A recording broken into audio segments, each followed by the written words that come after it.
3, 2, 1. You are recording. Hello, everybody, and welcome to our first official search and rescue podcast. I'm your host, Scott Robb, and with me today, I have the original podcast gangster and my good friend, Josh Hurguy, who is now, he was with the Gold Ranch Fire District the same time I was. And now he's with South Kitsap Fire and Rescue, and he's the administrative services chief over there. So, Josh, how the heck are you? Good morning, Scott. I am doing fantastic. It's a classic Pacific Northwest type of day. Little gray, little drizzly, but fantastic to not be in the desert. Yes, I know that was a beef that you had back when you were living here, that the heat, you and the heat just weren't homies, right? No, which is kind of a weird alignment, right? Lived there for 46 years, and I hate the heat so much, and there was just inevitably nothing you could do about it, you know. And when your pool is at 95 degrees, you just kind of take stock of life, right? Right. If I don't get along with the heat, it's time to make a change. Yeah, and you actually you made a change right at that 20-year mark. So for those that aren't aware, at least the time period that we came in, you can start collecting your pension at 20 years. And you bridged that where you hit right at 20 years, you had this other gig. And I hated to see you go because you were my best friend and homie through all of the things that we grew up together. We actually went to the academy together and went through the ranks all together. And so watching you go was tough, but I was so excited for you because I wanted to see how your skill set could flourish in another organization. So tell me how that transition has worked for you so far. Well, first off, I like to think we're still best friends just because I don't live in Tucson anymore. Oh, so that's true. That's true. Maybe if I'm off base, we can talk about that later. But I'm just going to continue this under the premise that we are still best friends. All right, that's fair. So if you'll remember, when we were going through that transition, it was an ideal time personally and professionally. Right. And you and I are both huge believers in needing to strike a harmony between our professional beings and our personal beings. Right. So, in the personal side of my life, I had two girls, Emma and Tessa, and Emma was finishing 8th grade and wasn't going to follow her middle school class to the high school that everybody was going to. She was going to go to a different spot.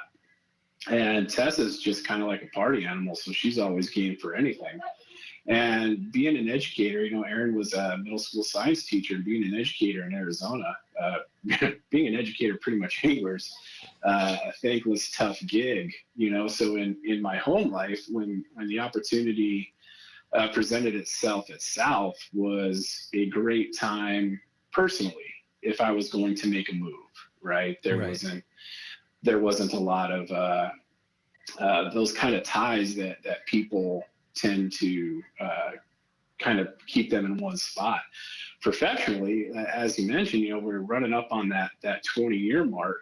So there was some financial security in taking a risk that I probably would not have considered or been able to. It gets really easy to fall into kind of that grind existence of a guaranteed paycheck versus chasing what makes you happy, and I love the fire service, but I was in a rut at the ranch, and it was, so when the opportunity presented itself with South, it was a great opportunity and timing in my professional life. It was a great timing and opportunity in my personal life. So jumped right in to see if I could snag it, and happily I was successful.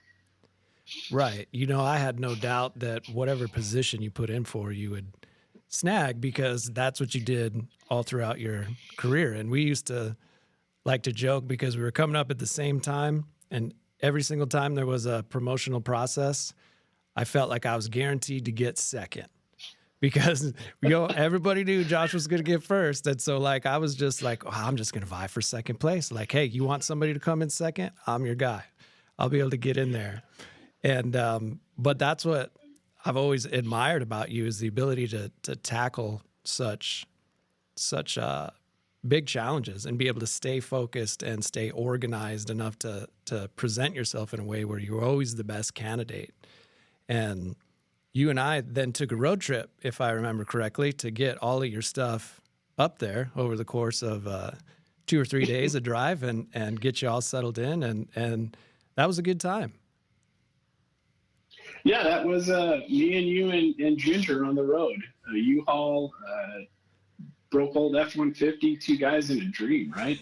Yeah. Filing up the side.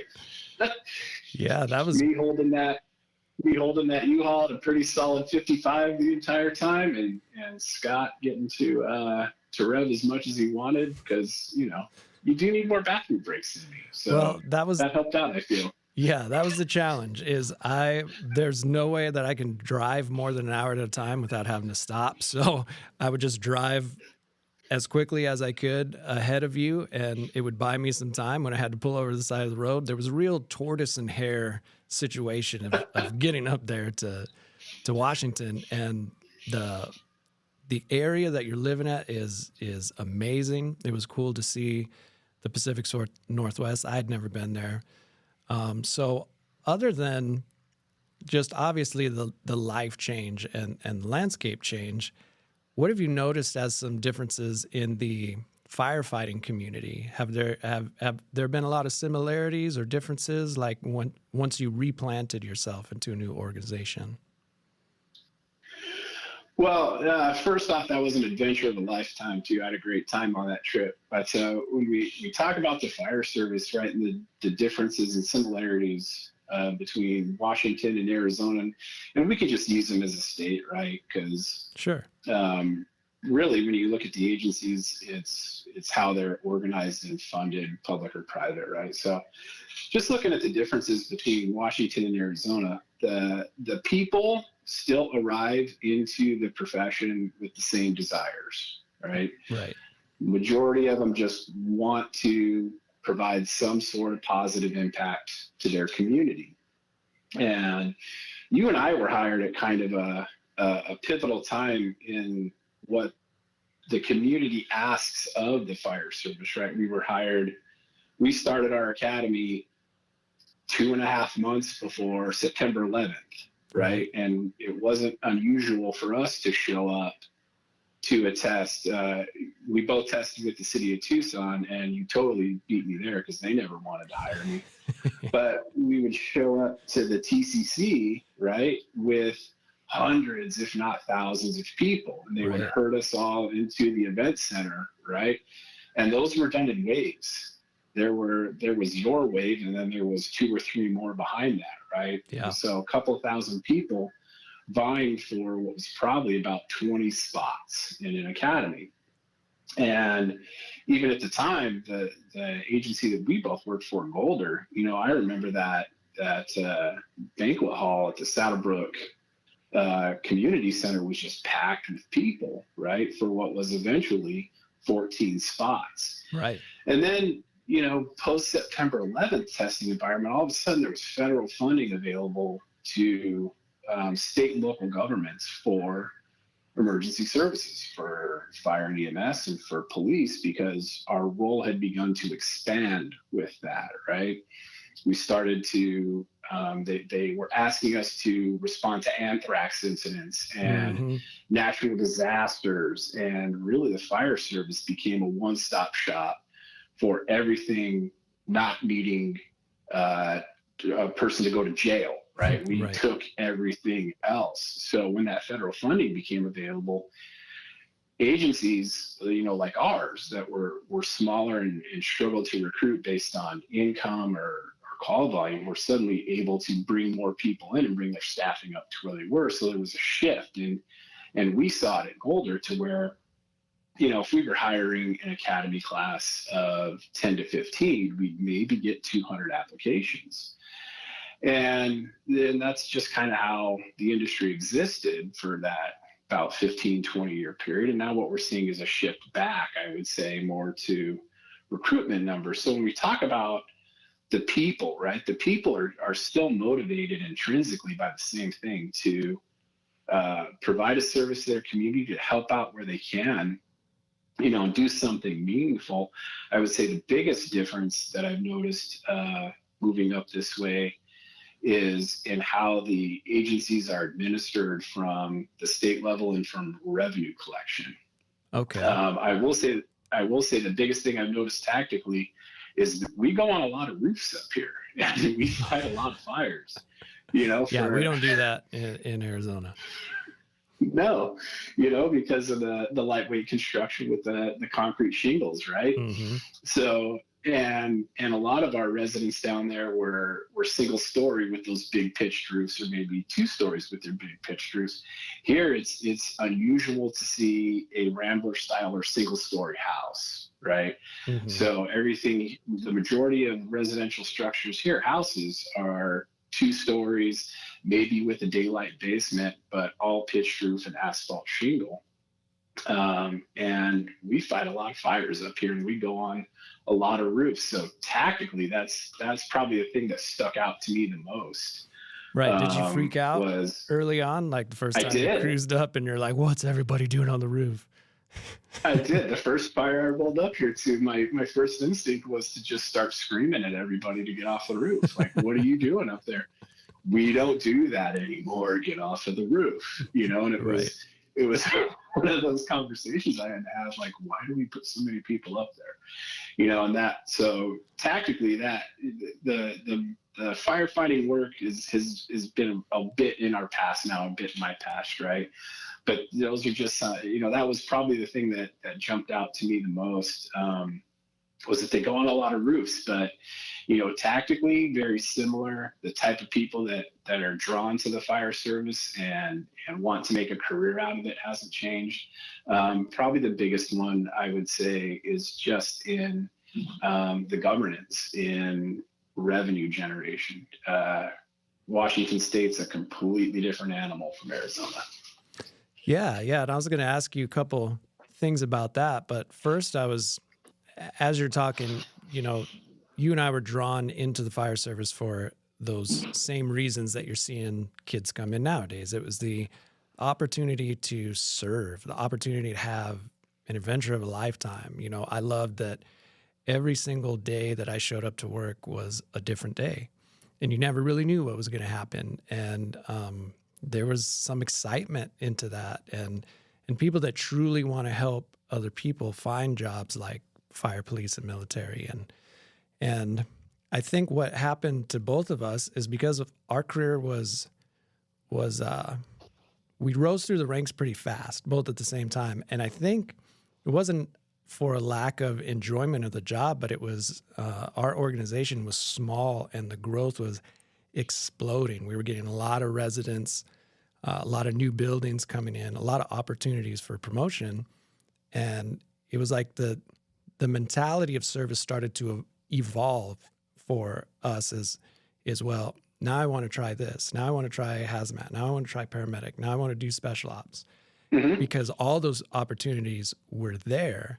So was that the same thing that kind of drove you? Because you didn't neither of us stayed in the field as long as probably your standard career was. And it wasn't because we didn't like it. It was because there was too many other things to do as our organization was growing. Well, I didn't start my career in this with the desire to be a firefighter, right? I was really attracted to the medical aspect. So I came into Golder after a couple of years in private ambulance as a paramedic, right? And the reason I got my fire certs was purely employability, right? Right. Make yourself more just marketable. So I could, exactly. But as I was going through that fire academy in Tubac, shout out to Tubac, what's up, guys? As I was doing that, I got really interested in it, and it's exactly like you said. This career offers so many opportunities, and for people like us that I think just possess a curiosity to see what else can I do? What else am I capable of? What else does this career offer me? It's those opportunities to really expand not only your knowledge base, but the impact you can have, right? Right. We got into this because we want, at the base of it, we want to be in service and we want to help people, right? And I always looked at these other opportunities as how can I help more people? Right. Right. As a paramedic firefighter, you got your patient and you're taking care of your patient, and that's really great, right? You're doing everything you can to help them out. And then our next promotional opportunity at the ranch was really as captain, right? Mm-hmm. So now you're not just helping one person at a time. You are helping your whole first due area and the people that you're responsible to lead, right? So you're not just helping one person now, you're helping a bigger group of people. And then that next promotional opportunity is battalion chief, right? And now you're not just helping one first due area, you're helping 10 first due areas, right? And that's kind of how I always looked at those opportunities, be it a specialty skill such as technical rescue or hazardous materials or wildland firefighting or prevention or any of these other awesome routes that the fire service offers. It was always an opportunity to help more people. And that's how I have always viewed anything that's come my way. Will the decisions I make and the actions I take provide an ability to help more people? If the answer to that is yes, then I'm all in. Yeah. And that, I think what happened to me is I followed that same mentality, and you see, like, you're in a fire station and you're like, okay, I got 6 to 8 guys or gals underneath my little sphere of influence. And that's great. But then you're like, if I was a battalion chief, there'd be more under the sphere of influence. And if you're taking care of your people, and what I really started to enjoy was leading the leaders, right? Like, as a battalion chief, really setting our captains up for success with a culture and how you want to treat people and take care of people, so that you know that everybody's good, right? And everybody's can communicate. And something that happened to me that doesn't seem like it happened to you is I felt like I promoted to a point where I was no longer effective. And it was kind of weird because now I'm assistant chief of operations, and you're like, whoa, you're in charge of the whole entire operation. Like, you finally have it. But I was going to meetings nonstop. And I was dealing with, like, what I figured was like dealing with first world problems all day, whether it's committee stuff or just stuff where I was like, I think the best way to say it is you want to take an extrovert and make him ineffective, put him in an office. And that's what happened to me. Exactly. Dude, and that's why in leaping for me and saying I still want to lead leaders and help people, it was like I had to get out of that office. And this is where I leapt into is let's influence and reach more people, but do it in a way that I can actually communicate with them. And I'm not bogged down with paperwork and politics and some of the other things that you get stuck in. So how have you been able to navigate that and still feel effective on a daily basis? Well, I think what made us a great team, right, is that we're very similar in our drives, but we're very different in our approaches, mm-hmm. right? Because, you and I had a lot of in-depth talks about me not being in the office, right? Mm-hmm. I'm a very logical, analytical thinker, right? I like math.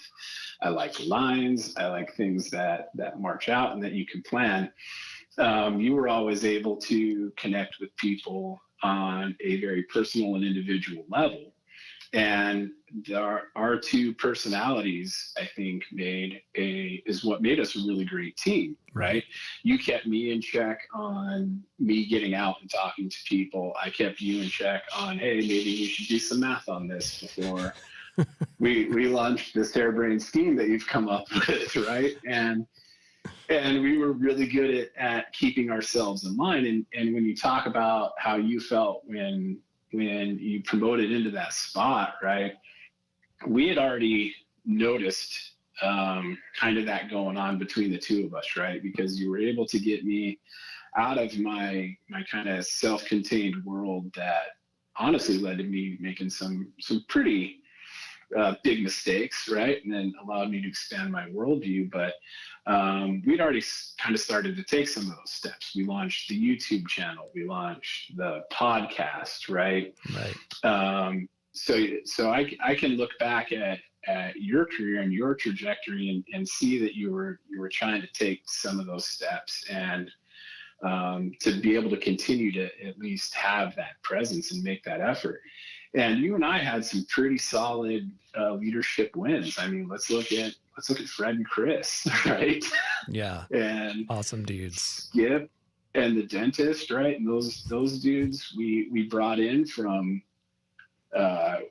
we met them as brand new firefighters, and they went on to achieve great things. And I would like to think that maybe you and I had just a little bit to do with that.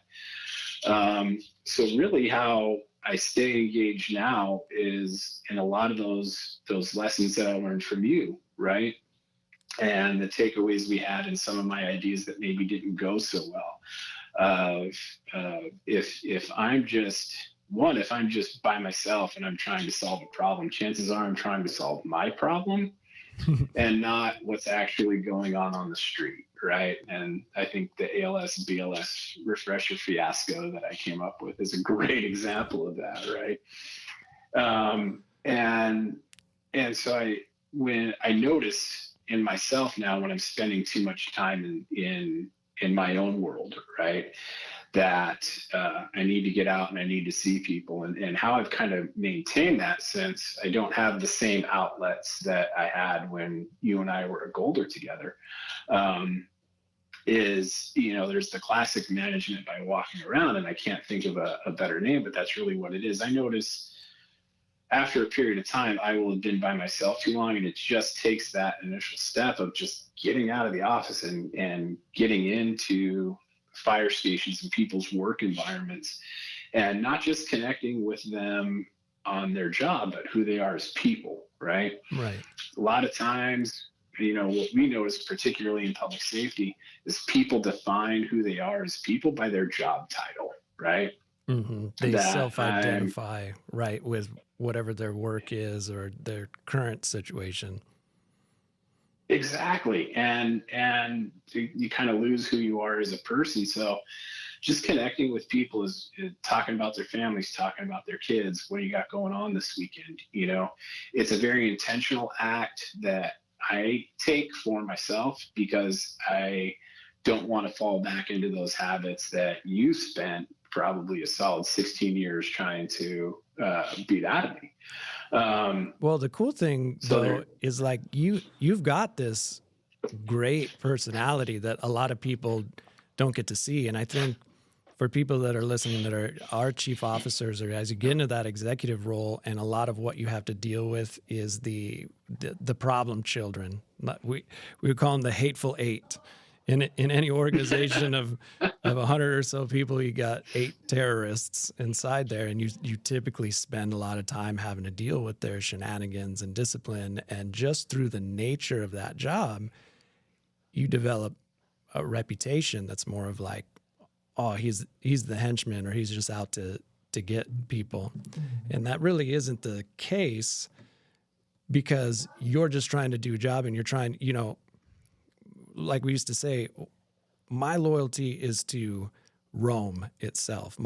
Rome is our fire district, the people that we serve and the people that serve them.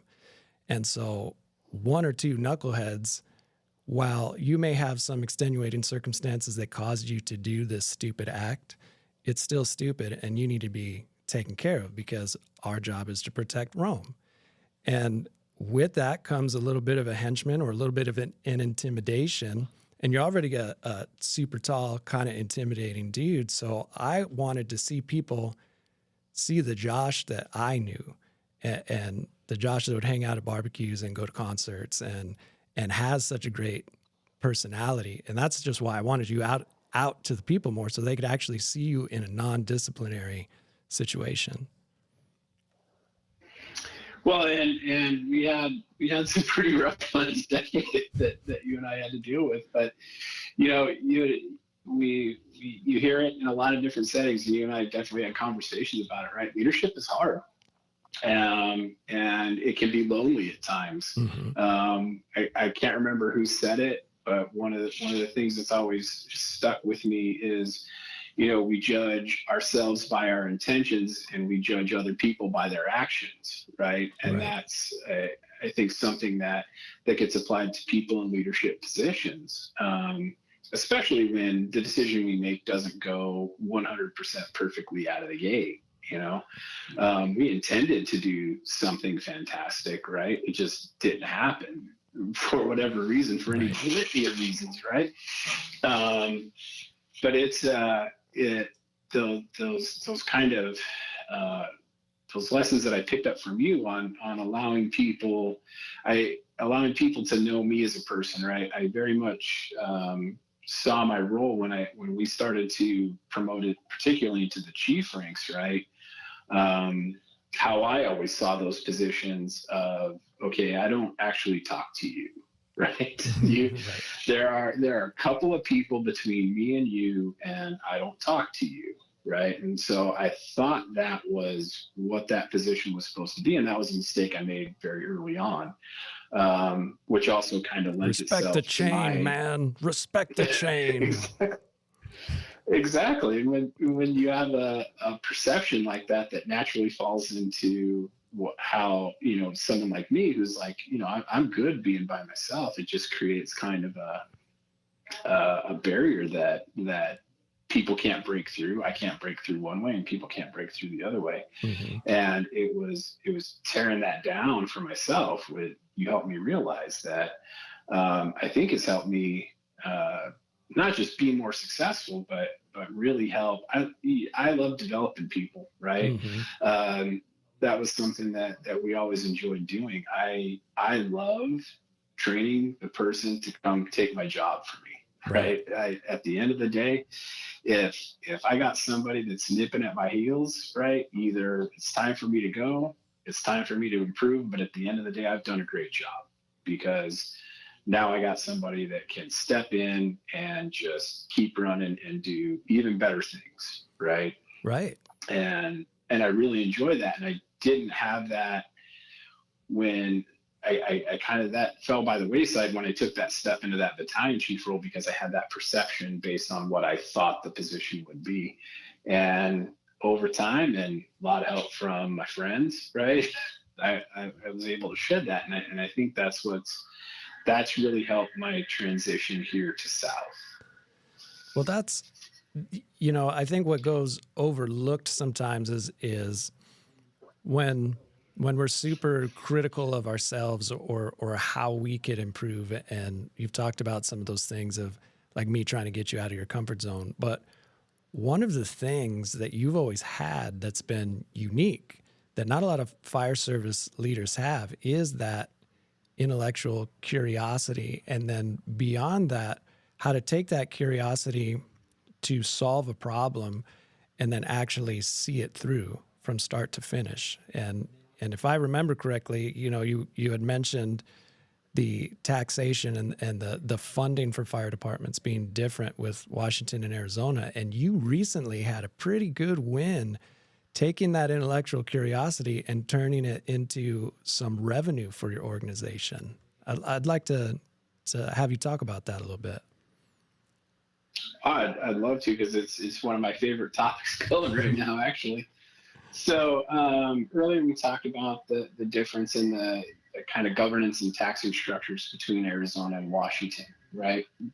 So South Kitsap Fire and Rescue is a fire district, just like Golden Ranch was a fire district, and they're both governed by elected officials from the community, right? Mm-hmm. In Arizona, the mill rate, the property tax rate, was set by the commissioners. There was a state cap, right? And the commissioners could approve up to that, right? Right. In Washington, right? We still have an elected group of board of commissioners, but it's the voters who set the mill rate and the property tax rate for the fire district. And it's done by a majority election. And that election lasts for the results of that if it's successful, lasts for 6 years. So every 6 years, fire districts in the state of Washington engage their voters in a levy campaign to bring it back up, essentially request that mill rate on their property tax to fund the activities of the fire district. So, in my professional sphere, I went from educating the governing board. This is what, at my time in that role, operations, this is what I need to make operations work. And it became the political will of the governing board, who, if they wanted to be reelected or didn't want to be reelected, right, to make a decision on what they're going to set the mill rate. Here in Washington, it's trying to educate the voters on why we need this mill rate, right? Why we need to levy this amount on your property taxes to provide service. Right, because it goes to a general vote of all the district residents, much like it would for a bond for something that we had in Arizona. But year to year, that doesn't happen. The fire district officials in Arizona, they just kind of set the rate, and they either get scrutinized or not, but they have the power to do that. And this has to be overridden by a vote. So you had a big project in order to get this increased levy, right? Correct. And so where we're at kind of in the evolution of South is we are a rapidly expanding population. To put it into context, it's a lot like when we joined Golder in 2001, where people were starting to leave the metropolitan area of Tucson for cheap land and less expensive housing and move up that Oracle corridor, right? We're noticing a migration here from Seattle, where property values were really high. People were able to sell their super cool downtown condo for a 17-minute ferry ride across the Puget Sound over here to South Kitsap and take that cash and put it into a much bigger property on land. So we see a lot of growth. Our call volume has gone up 60% in the last 10 years. Every year we're on a 6% year-over-year growth. But the size of the workforce hadn't changed. So when we were going into our 2022 levy, we needed that mill rate to come back up to the maximum so we could hire more people and provide better service. Our workforce was just getting ground into the ground. They were getting run down. They're overworked, right? So what ended up happening is we failed that levy election in 2022. Luckily, we had run it a year early. We ran it in year 5 versus year 6 of that levy cycle. So we still knew we had another year to get it passed, and that was the project that kind of landed at my doorstep December 1st of 2022, just about a month after that failed election, And so that was really my first opportunity since coming to South to take on a big project that, one, I didn't have a lot of knowledge on because it's totally new system from Arizona, right? And to have the opportunity to learn how to do that and learn this community in a very short period of time in a very high stakes situation, right? Because if it didn't pass in 23, we were facing having to lay people off, right? So we already had a workforce that was responding to too many calls, and we were still going to have to serve the community with fewer people on the street if we didn't pass that levy in 23. Well, yeah. And I would imagine that conditions like that make for your organization to have been a stepping stone onto other more stable and secure organizations. So there's also the attrition factor, I'd imagine. Well, and that's one of the things I found really cool about this workforce, right? Is the people here largely come here and stay here. We've had by the ones and twos go seek life at Seattle or South King or some of these bigger agencies. Not Tacoma. not Tacoma because while their show is funny, I don't know. Just the workforce here is very committed to the agency and the community. So to face the prospect of having to tell, this workforce that we're gonna have to lay some of you off, was really daunting.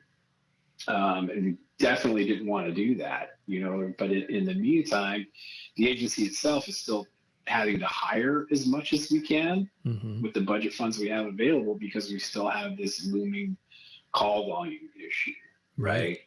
And how do the challenge was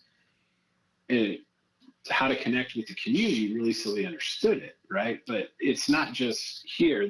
I think there's a lot of communities in the country that are just, tired of taxing, right?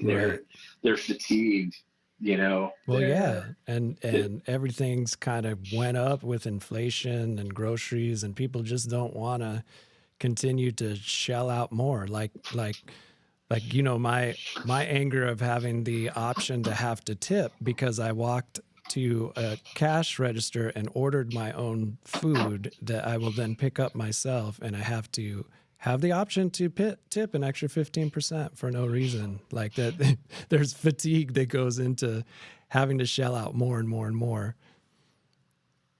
Exactly. And it's you're hit with it from a bunch of different angles, right?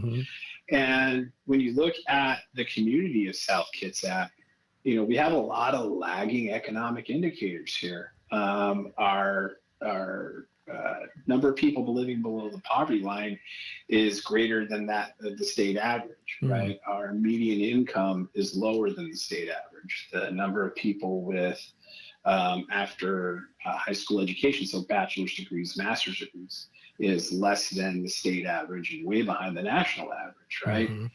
And when you look at our voting population in terms of supporting tax measures, right?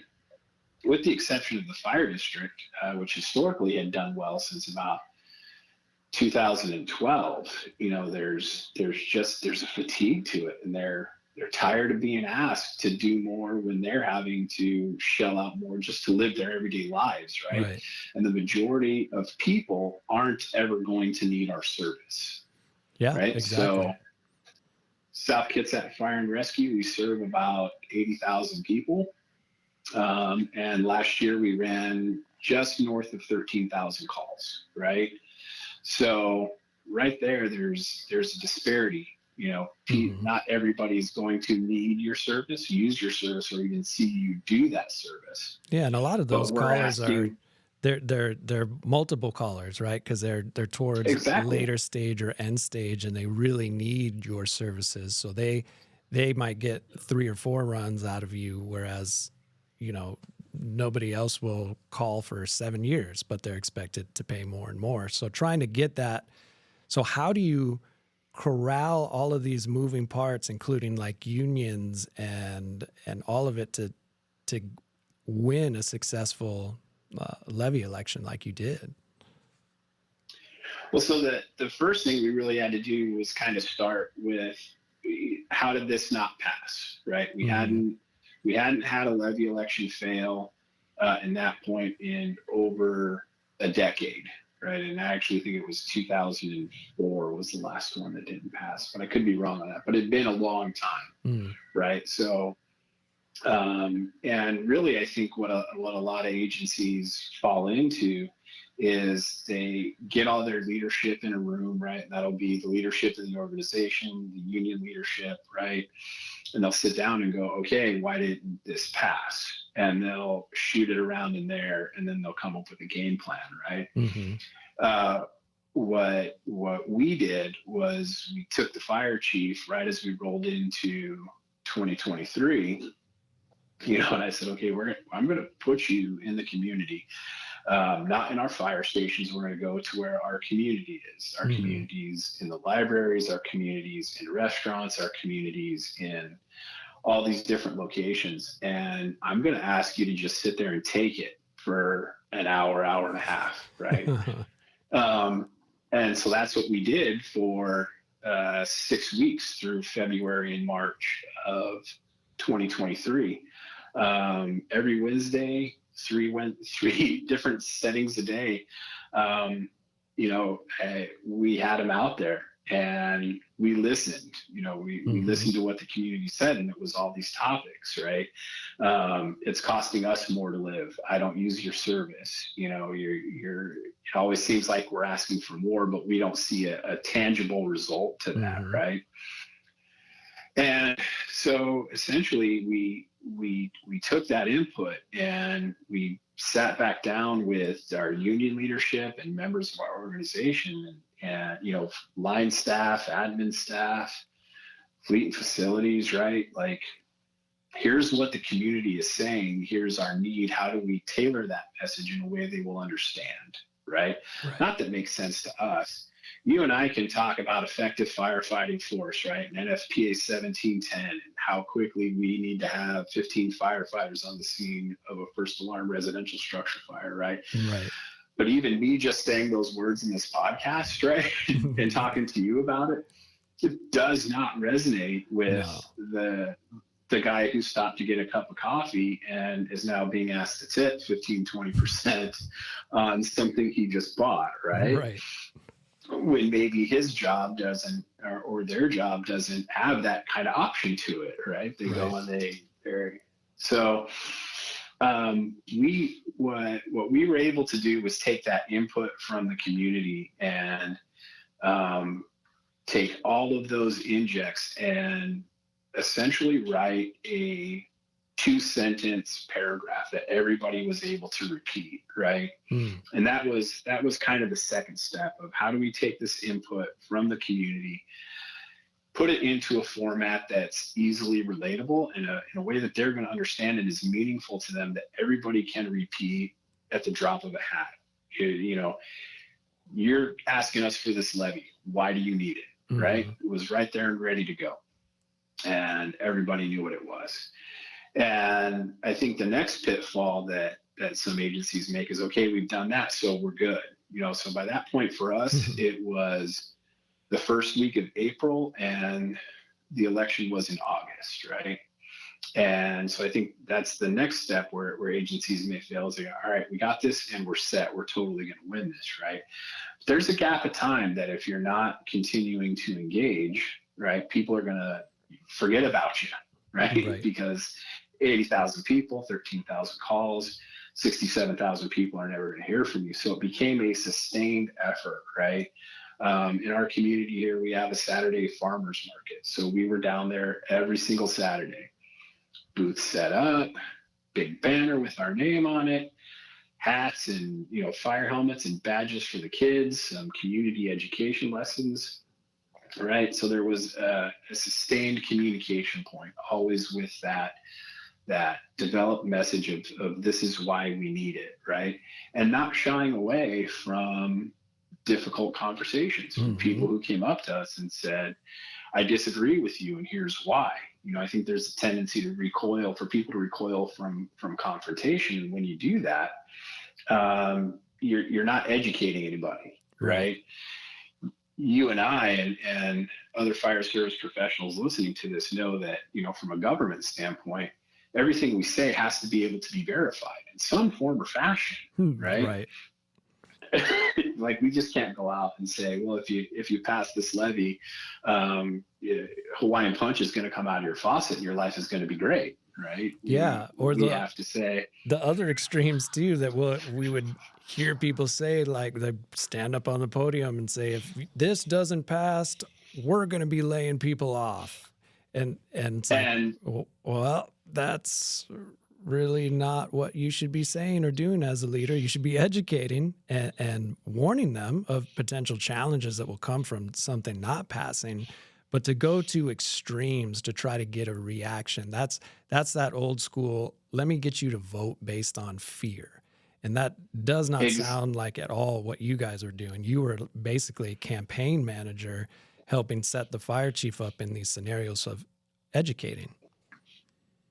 Exactly. And that's the other side of it, right? There's either too rosy a projection or there's that fear-based response, right? If this doesn't pass, people are going to die, Mm-hmm. right? Our response times get longer. Your house is Babies. going to Usually burn it's down babies around that are you. going to die. Yeah, it's this terrible outcome, right? Right. And I react very viscerally to that. When somebody comes at me from a fear-based place, I automatically go against it.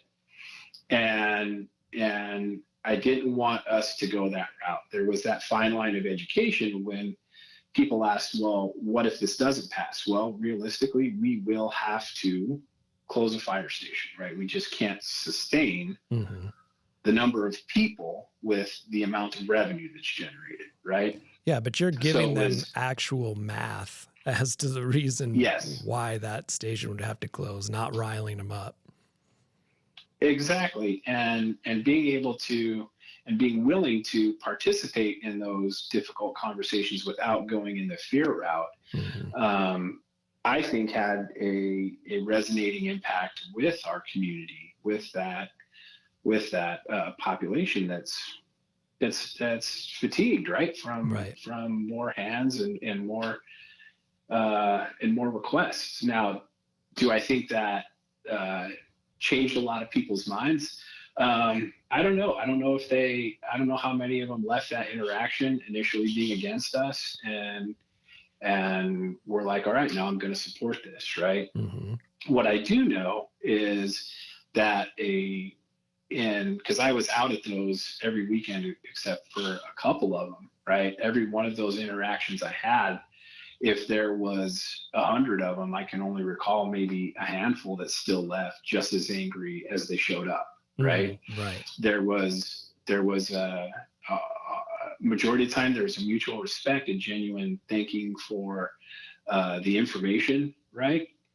And what I do know is that we didn't pass it in 22 and we did pass it less than a year later, right? We were able to flip that vote over, right?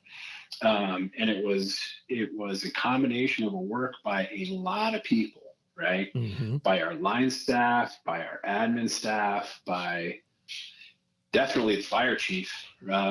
In between May 1st and August 1st, I think was the election this year. I'm looking at the wrong calendar. I'm trying to work backwards. He was at over 100 events in the community, right? Awesome. Just out there, just talking, right? Listening more than talking, providing education, providing the facts. Because on the no side of that equation, right? That group is essentially able to say whatever they want, right? Because they don't have that responsibility. They don't have that legal requirement to only report facts as facts, right? Right. So everybody here and there was a core group of about 20, but it was really the agency as a whole that was able to come together and be able to communicate this message to our community in such a fashion that the community supported us, right? And so that campaign didn't end with that successful election, right? Since then, we've been continuing to educate the community. Okay, you approved us for this, right? You let us raise your taxes, right? We told you with that we were going to hire at least 21 new firefighters, right? So we continually tell the public, here's your new group of firefighters, right? They are at this stage in their process. They're leaving for the academy. Here they are at the academy. They are back now. They are out, responding to you and your needs, right? And so what I think the big kind of shift that I hope I had a positive impact on here was historically elections were looked at in the window of the election, right?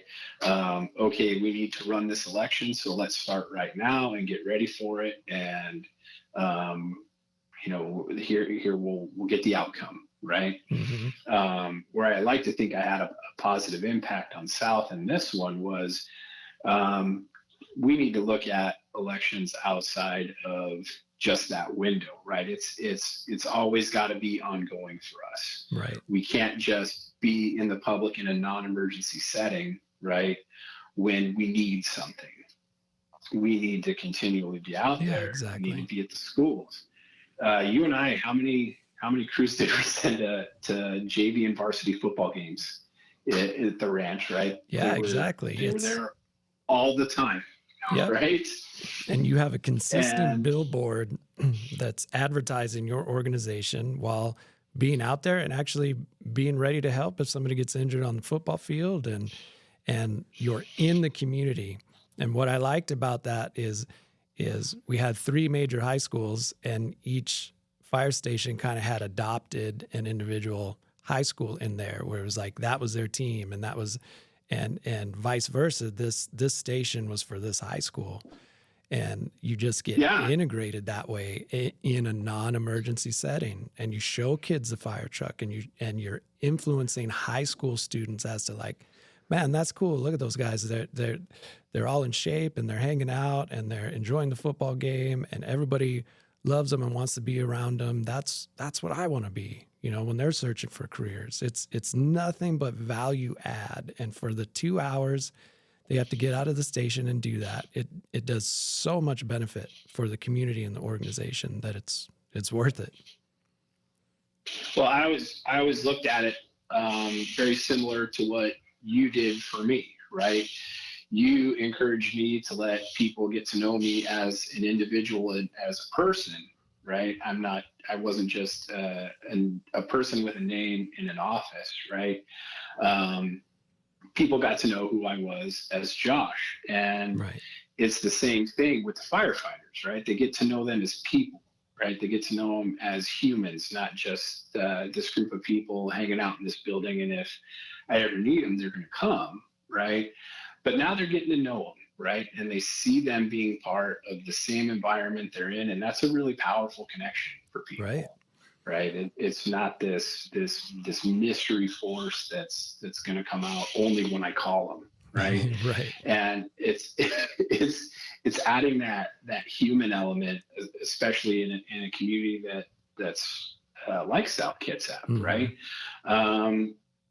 That a lot of our workforce grew up here, went to South Kitsap High School, still live in this community, and being able to highlight that connection and just to have that interaction outside of when you wrecked your car or when you took a tumble down the stairs, or God forbid, one of your family members is having a life-threatening event is important, right? It's hugely important that we interact with our community outside of that setting. And that's where I like to think I hope I've had a positive impact on South, is as the agency, right, is not just approaching these needs in the time frame with which we need it, but as a continuous part of our everyday operation. Is we have to be out there and we have to engage. So we've continued all of those efforts, right? We're switching it up in how we deliver it, right?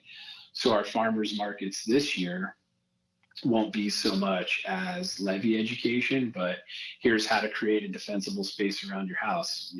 Up here we have a big wildland urban interface issue. We have a lot of forest abutting houses. So here's how you create a defensible space. One Saturday will be hands-only CPR. Another one will be smoke detectors. We're switching it to an engagement thing, but still always being out there, always having the helmets and the badges for the kids, because who doesn't love a helmet and That's badge, right?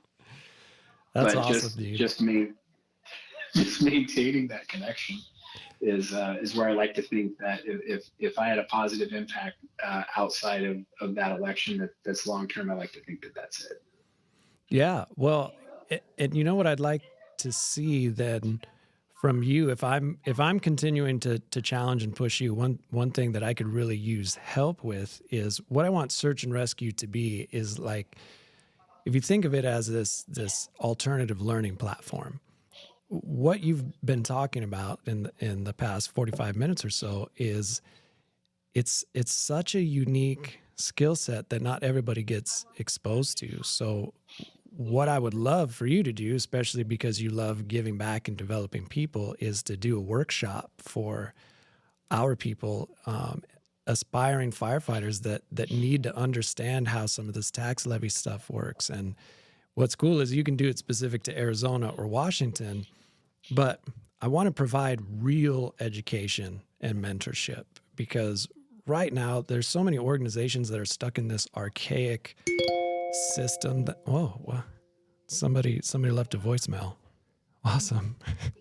No, there's organizations that are stuck in this archaic system of, go get your internet college degree and go pay 20 grand for it and let ChatGPT write all of your papers.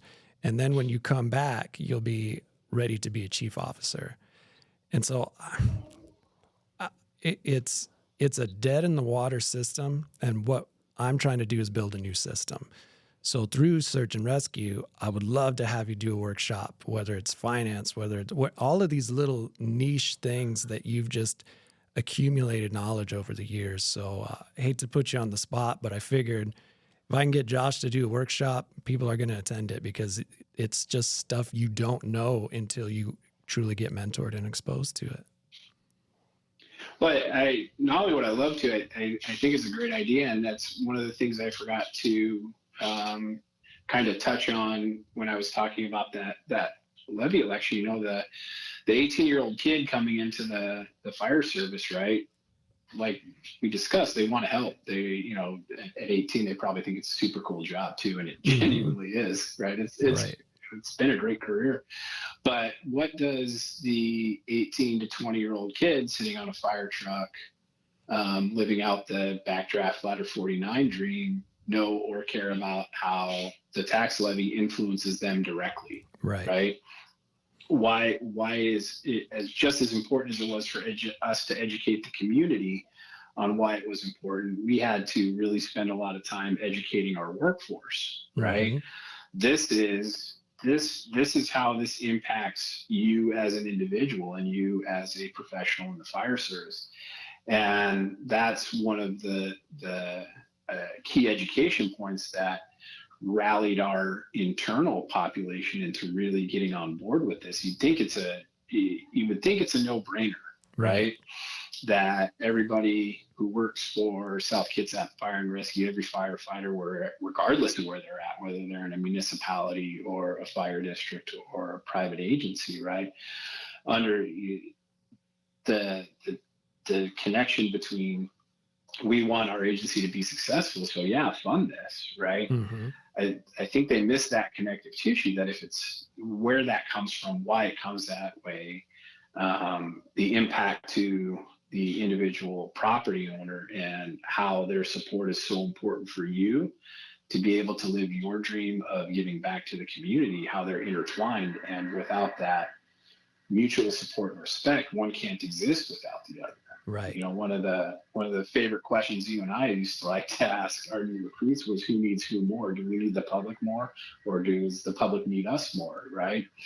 And there's no perfect answer to that, but it's designed, it's intended to highlight that connection of that very important symbiotic relationship that has to be there. So if you're interested in doing that, I'm 100% on board.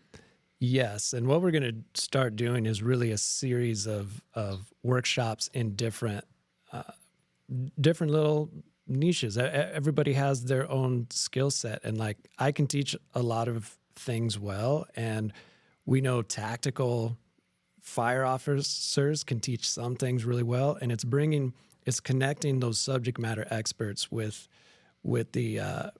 just small workshop stuff. It doesn't have to be over the course of a semester where you write a bunch of fake papers. It can be, let's talk for 4 hours, and get you ready to be a better provider, whether it's tactical, whether it's leadership, whether it's administrative, all of those things. So I'm going to have you stamped, and we'll talk offline about getting some of those workshops together. But one thing that I want to end every segment with is with story time, because firefighters love stories and people love hearing firefighter stories. And one of the things that you brought up that I'd like you to expand on is you've talked about some different things that people that we've mentored over the years, and you mentioned a guy named the dentist. Do you remember how the Adam Gerald, Chief Adam Gerald now, how did he get that nickname? Well, that's right. Chief Adam Gerald. What a great accomplishment for him. So Adam showed up to our agency from Mount Lebanon Fire, and we had a group of paramedic students going through class. And Adam was always a fantastic medic, and a little bit on the cocky side, but was always able to back it up. And if I remember correctly, we had our group of medic students, one of whom I believe, it was my future brother-in-law. Adam had the innovation mannequin out on the kitchen table at the old 110 there, and the students were practicing innovation, and the dentist rolls up and says, "Let me show you kids how this is done," drops that laryngoscope in there, and the first thing you hear is the teeth on the mannequin click. And Brian Loftus looked at him and go, "There you go, dentist. Way to bust out their teeth." That's right, because if you're using the top of the mouth and the teeth as leverage to try to get a good look in that intubation, then you're going to bust some teeth. And so that's why those mannequins click, right? It's so you can hear that and avoid dental surgery after your intubation. And it stuck. So I don't know how many people still call him that. I don't know. I still call him that. Yeah, it was just what Adam was known as, the dentist, and people get those nicknames. It's always something like weird or small or something that like so random, and then it sticks forever. So anybody that ever runs into Chief Gerald, he's the dentist, and that's why he loves a good. Go ahead. And if he hears it, he'll respond to it, and that's the contact in my phone. And that's when you know a nickname has stuck, because there have been some terrible nicknames that we've given people over the years, and then it's like we felt bad because we're like, oh man, the dude actually turns around and responds to that nickname now, and that's just sad for everyone. So they're like, I can't call him that anymore because I was just responding to it. Yeah, definitely.